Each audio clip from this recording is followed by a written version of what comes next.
Hey everyone! In today's video, I'm going to show you a brand new way to get Delta Executor on both iOS and Android. As you can see on my iPhone, I already have it installed and running perfectly. The best part? There's no key required, so you don't have to deal with any extra steps or waiting around. You can start using it right away. Getting it is actually super simple. Just follow along with this video and make sure you don't skip any steps.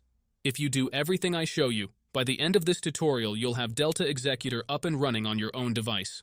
Alright, let's jump straight into it. Before we start, there are a couple of quick settings you need to change. This part is only for iOS users. If you're on Android, you can skip ahead to the next step. First, open your settings, go to General, and make sure background app refresh is turned on, either for Wi-Fi or for both Wi-Fi and mobile data. This helps the app run smoothly in the background. Next, go into battery settings and turn off low power mode. Low power mode can slow things down, and we definitely don't want that. Once those settings are done, you're ready to continue. Now open your internet browser. In my case, I'm using Safari, and go to delta-install.com. This is the website where you can download Delta Executor. When you're on the site, you'll see some information about Delta and how it works.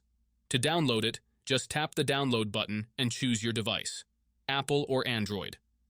The download might take a moment depending on your internet connection, but once it's finished, you'll see a confirmation page telling you the app has been installed and to check your home screen. At that point, Delta Executor should appear on your home screen and you're good to go. If this is your first time using the site, there may be a couple of extra steps. But don't worry, it's really easy. You'll be redirected to a page with a short video tutorial that walks you through everything step by step. You'll just need to install a couple of apps from the App Store or Play Store, depending on your device. These apps are safe and secure, so there's nothing to worry about. Just follow the instructions and you'll be done in no time. And that's it. If this video helped you out, make sure to leave a comment, drop a like, and subscribe for more tutorials like this.